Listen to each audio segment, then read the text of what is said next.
What's up YouTube? Welcome to Code with Lakshit. In this tutorial, I will explain you how you can stack and split the arrays. So let's begin. If you want to stack the array, first have to create a new variable. Let's say z equals to numpy dot. We have to use a function called, it is a method, not a function. So for that, at stack g called horizontal stack, and if we have to pass the value here, and here z. And if we have to set the two values here, let's say the same dimension, it will give the array has. So how we can solve like that?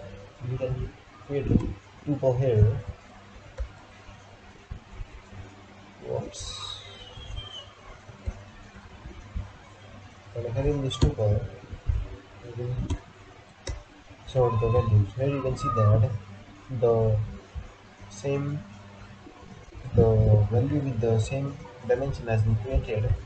You can see 1, 2, 3, 4, 5, 6, 7, 8, 9, and has been again running the same again and again. You can also create a three-dimensional. Here you can see it has been created three-dimensionally. So this is how you stack the array in Numpy. So what about splitting? So for that, let's say we create a new variable.